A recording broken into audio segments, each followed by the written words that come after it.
अल्लाह के नबी, आज सलमान फारसी ने मेरा रोजा तोड़वा दिया। आज उसने तहज्जुद की नमाज में रात भर पढ़ता था, उसने रात के आखिरी पहर में मुझसे पढ़वाई और आखिर में सलमान फारसी ने ऐसी बात कही है। अल्लाह के प्यारे नबी ने फरमाया, ऐ अबू दरदा, सदक सलमान, सलमान बिल्कुल सही कह रहे हैं, सलमान बिल्कुल ठीक कह रहे हैं, उन्होंने कोई गलत बात नहीं कही। तो ये इस्लाम है मेरे भाई। इस्लाम सिर्फ नमाज पढ़ने का नाम नहीं है, इस्लाम एक मुकम्मल लाइफ स्टाइल का नाम है। इस्लाम ये कहता है कि आप जब बाजार में जाएं, जब आप कारोबार करने जाएं, जब आप बिजनेस करने जाएं, तो वहां पर भी आपको इस्लाम के ऊपर अमल करना है। वहां पर भी आपको ये देखना है कि आप जो बिजनेस करने जा रहे हैं वो हलाल है कि हराम है, वो जायज है कि ना जायज है। ऐसा नहीं है कि आप पैसा कमाने के मामले में आजाद हैं। आज हमारे बहुत सारे नौजवान मोबाइल के ऊपर 3 पत्ती गेम खेल रहे हैं। आज मोबाइल के ऊपर बहुत सारे ऐसे ऐप आते हैं जो जुआ खेला जाता है और हमारा नौजवान उन ऐप्स के अंदर जुआ के जरिए पैसा कमा रहा है। हो सकता है कि आप लाखों करोड़ों कमा लें, मगर जिस चीज को शरीयत ने जुआ करार दिया और जिस चीज को शरीयत ने हराम करार दिया, मेरे भाइयों, उस कमाई के जरिए आपके घर में कभी बरकत नहीं आ सकती, कभी बरकत नहीं आ सकती। आप जब पैसा कमाने के लिए जाएं तो वहां भी इस्लाम ये कहता है कि आपको हलाल तरीके से पैसा कमाना है। अल्लाह के प्यारे नबी फरमाते हैं, ला तज़ूलु क़दमा इब्ने आदम मिन इंद रब्बिही यौमल क़ियामा, क़यामत के दिन इंसान अपनी जगह से हिल नहीं पाएगा, इंसान अपनी जगह से टस से मस नहीं हो पाएगा जब तक 5 सवालों का वो जवाब नहीं दे देगा।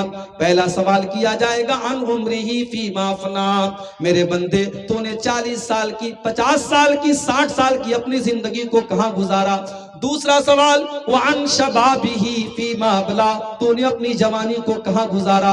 तीसरा सवाल, वअन मालिही मिन ऐन इक्तसबहू, तूने माल कहां से कमाया, सूद और ब्याज से कमाया, रिश्वत से कमाया, जुआ से कमाया, सट्टे से कमाया, क्रिकेट गेम के अंदर सट्टे से कमाया, मोबाइल ऐप के अंदर सट्टे से कमाया, तूने पैसा कहां से कमाया। चौथा सवाल, वफीमा अनफकहू, तूने माल कहां पर खर्च किया। और 5वां सवाल, वमाज़ा अमिला फीमा अलिमा, तूने जो इल्म हासिल किया उसके ऊपर अमल कितना किया। तो ये है इस्लाम। इस्लाम दुनिया को भी एक बेहतरीन जिंदगी बनाने की गारंटी देता है। शर्त यह है कि आप 2 चीजें अपने अंदर पैदा करें। मैं फिर से वही आयत रिपीट कर रहा हूं, सूरह नहल की कुरान के 14वें पारे की आयत। मर्दों को भी आयत याद कर लेनी चाहिए, औरतों को भी आयत याद कर लेनी चाहिए। इस आयत में फार्मूला बताया गया कामयाबी का, मन अमिला सालिहम मिन ज़करिन औ उन्सा व हुवा मुमिनुन फलनुहियन्नहु हयातन तय्यबा, जो भी मर्द या औरत नेक अमल करेगा और वो ईमान वाला होगा, हम उसे पाकीज़ा जिंदगी अता फरमाएंगे। अभी मैं रास्ते में आ रहा था बनारस से, मोबाइल पर मैसेज आया, नागपुर के अंदर एक मुसलमान लड़की की शादी गैर मुस्लिम के साथ हो रही है। लड़की का नाम शमा बानो, लड़की का नाम शमा बानो और लड़की के बाप का नाम मोहम्मद हबीब, मुसलमान लड़की है। और शौहर का नाम क्या है, मनोहर। मनोहर के साथ शादी हो रही है और बाकायदा लड़की के माँ बाप ने बाकायदा शादी का कार्ड छपवाया है और कार्ड बाकायदा हिंदी में है और ऊपर ओम गणेशाय नमः भी लिखा है और नीचे बाकायदा हिंदू पद्धति के मुताबिक शादी करने की और विवाह करने की बात लिखी है। ये हालात है आज, ये हालात है आज। आज कितनी मुसलमान लड़कियां आज गैर मुस्लिमों के साथ फरार हो रही हैं मेरे भाई। महाराष्ट्र के अंदर से रिपोर्ट आती है, कई लाख मुसलमान लड़कियों ने कोर्ट मैरिज किया है और गैर मुस्लिमों के साथ उन्होंने शादी करके अपना धर्म भी परिवर्तित कर लिया, अपने मजहब को बदल दिया। मेरे भाइयों, एक कौम की हैसियत से क्या यह हमारे लिए शर्म से डूब मरने का मकाम नहीं है कि हम अपनी बेटियों को इस्लाम की और तौहीद की अजमत भी नहीं बता पाए, हम उनको ईमान का मतलब भी नहीं बता पाए। हमारी बेटियां आज इश्क और मोहब्बत के झूठे ढकोसले के नाम पर अपने ईमान से समझौता कर रही हैं, अपने दीन से समझौता कर रही हैं और इस्लाम को छोड़ने के लिए तैयार है। अरे ये ईमान तो इतनी कीमती दौलत है कि सुमैया से इसी ईमान को तो छोड़ने का मुतालबा किया था अबू जहल ने। ऐ सुमैया, तू मोहम्मद के दीन का इनकार कर दे, तू ला इलाहा इल्लल्लाह का इनकार कर दे। ऐ सुमैया, मैं तुझे टॉर्चर नहीं करना चाहता, मैं तुझे तकलीफ देना नहीं चाहता, मैं तेरे बेटे अम्मार के सामने और तेरे शौहर यासिर के सामने तुझे नंगा करना नहीं चाहता। ऐ सुमैया, अगर तू अब भी इस्लाम को छोड़ दे तो मैं तुझे तकलीफ देना छोड़ दूंगा। मगर सुमैया को पता था अगर ईमान को दांव पे लगा के अगर दुनिया में सुकून की जिंदगी पा भी लिया तो ये जिंदगी किसी काम की नहीं है।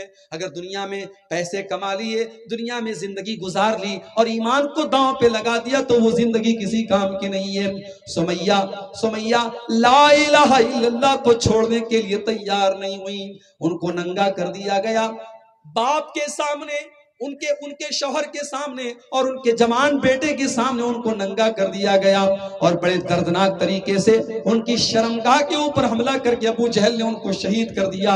और इस्लाम के अंदर पहला खून बहाने वाली खातून का मकाम हजरत सुमैया को मिला। मेरे भाइयों, अबू जहल ने सुमैया को कत्ल तो कर दिया, सुमैया के जिस्म से जान तो निकाल ली, मगर सुमैया के चेहरे पर वो जो मुस्कुराहट थी, वो जो जन्नत में जाने की जो आरज़ू थी, वो जो जन्नत में जाने की जो तड़प थी, अबू जहल उसको न मिटा सका। अबू जहल सुमैया के दिल से ईमान को नहीं निकाल सका। ओ मेरी प्यारी माओ बहनों, आज सुमैया को तुम कैसे भूल गई? ओ मेरे नौजवान साथियों, आज चंद टकों के वक्त में अपने दीन और ईमान का सौदा करने को तैयार हो जाते हो। क्या तुमने बिलाल हबशी की जिंदगी नहीं पढ़ी? हाँ, बिलाल हबशी कोई हैंडसम तो नहीं थे, कोई बहुत खूबसूरत तो नहीं थे, काले कलूटे थे, हबशा के रहने वाले थे, जैसे सारे हबशी होते वैसे बिलाल भी हबशी थे। लेकिन ऐ बिलाल, तेरे काले कलूटे बदन के बावजूद तेरे सीने के अंदर जो दिल था, ऐ बिलाल, उस दिल का क्या कहना, उस दिल के अंदर ईमान की कैसी ताकत थी कि बिलाल हबशी को जब उनके मालिक उमैया बिन खल्फ ने अरब की तपती हुई रेत पर लिटाया और उनके सीने पर गर्म पत्थर रखा और बिलाल से कहा कि ऐ बिलाल, तेरे सीने पर ये गर्म पत्थर तेरे सीने की चर्बी को पिघला रहा है और तेरी पीठ की चर्बी पिघल रही है अरब की उस तपती हुई रेत पर। ऐ बिलाल, मैं तुझे इतनी तकलीफ नहीं देना चाहता, तू ला इलाहा इल्लल्लाह को छोड़ दे, तो इस्लाम को छोड़ दे, तो ये इकरार कर ले कि हमारे 360 जो हमारे बुत हैं और हमारे जो माबूद है वो तेरे मुश्किल कुशा हैं, वो तेरे रब है, वो तेरी मदद करने वाले, वो तेरी बिगड़ी बनाने वाले हैं। ऐ बिलाल, हम तुझे छोड़ देंगे। बिलाल, तू खूबसूरत तो नहीं है, तू हमारे नौजवानों की तरह हैंडसम तो नहीं है, तेरा हेयर स्टाइल तो बहुत अच्छा नहीं है, मगर है बिलाल, तेरे अंदर ईमान की खूबसूरती है, तेरे दिल में ईमान की रोशनी है, तेरे सीने में ईमान वाला दिल है। बिलाल ने अपने सीने की चर्बी को पिघलाना गवारा कर लिया, अपनी पीठ की चर्बियों को पिघलाना गवारा कर लिया, मगर बिलाल ने तौहीद से कोई कॉम्प्रोमाइज नहीं किया। और बिलाल की जुबान से अगर निकला तो एक ही लफ्ज निकला, अहद अहद अहद, मेरा रब एक है, मेरा माबूद एक है, मेरी पेशानी झुकेगी तो उस एक रब की बारगाह में झुकेगी। मैं तुम्हारे 360 माबूदों को अपना रब नहीं मान सकता, तुम मेरी जान भी ले लो मगर मैं तुम्हें अपना रब नहीं मान सकता। मेरे नौजवान साथियों, आज जरूरत है तुम्हें सहाबे किराम की जिंदगी को पढ़ने। मुझसे कहा यहाँ के लोगों ने, मौलवी साहब शराब बहुत ज्यादा पी जा रही है हमारे यहाँ, थोड़ा शराब पर बोलिएगा। अब मुसलमान को बताना पड़ेगा कि शराब हराम है, मुसलमान को बताना पड़ेगा कि शराब तुझे नहीं पीना चाहिए। अगर नीतीश कुमार ने शराब के ऊपर पाबंदी न लगाई होती, अगर बिहार सरकार ने शराब बंदी न भी की होती, आपके मजहब में तो 1400 साल पहले शराब बंदी कर दी गई है। आप जिस कुरान को चुम चुम के अपने घर में रखते हैं और तरावी की नमाज में झूम झूम करके जिस कुरान को पढ़ते हैं, वो कुरान साफ साफ ये ऐलान कर रहा है, इन्नमल खम्रु वल मैसिरु वल अंसाबु वल अज़लामु रिज्सुम मिन अमलिश शैतान। ओ शराब पीने वालों, ये शराब और जुआ ये गंदे काम है, ये शैतान के काम है। शैतान इनके जरिए तुमको लड़ाना चाहता है, इस शराब के जरिए शैतान तुमको आपस में लड़ाना चाहता है और शैतान तुमको अल्लाह के जिक्र से दूर करना चाहता है। जिस कुरान के अंदर शराब बंदी का ऐलान किया गया, उस मुसलमान, उस कुरान को मानने वाला शराब पिए, मेरे भाइयों ये हो नहीं सकता। या तो तेरे ईमान में खोट है और या फिर तुझे रब के कुरान पर ईमान नहीं है। कुरान कह रहा है कि शराब पीना शैतान का काम है। उस्मान गनी रजी अल्लाह ताला अन्हु कहते हैं शराब से बचो, फ़इन्नहा उम्मुल खबाइस, ये तमाम बुराइयों की जड़ है।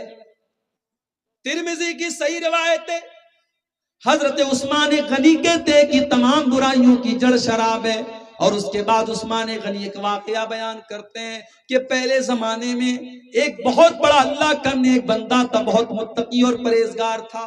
और उस जमाने की एक बदचलन औरत ने, एक फाहिशा औरत ने उस मुत्तकी इंसान को अपने जाल में फंसाने की एक साजिश रची, एक प्लान बनाया। उसने अपनी एक लौंडी को भेजा, जाओ उससे कहना कि तुम्हारी जरूरत है, एक मामले में तुमको गवाही देना है और मेरी मालकिन ने तुमको बुलाया है। लौंडी आई, ऐ हजरत, ऐ इमाम साहब, ऐ आलिम साहब, मेरी मालकिन ने आपको बुलाया है, बहुत जरूरी काम है और आपकी गवाही की जरूरत है। वो बेचारा नेक आदमी था, उसको क्या पता कि क्या प्लान चला रचा जा रहा है। वो तैयार हो गया चलने के लिए। लौंडी उसको मकान के अंदर लेकर के गई, दरवाजा बंद कर दिया और अंदर लेके गई, दूसरा दरवाजा बंद कर दिया और अंदर लेकर के गई, तीसरा दरवाजा बंद कर दिया। हदीस के अल्फाज हैं 7 दरवाजे बंद करने के बाद आखिर में वो लौंडी एक कमरे में लेकर के गई।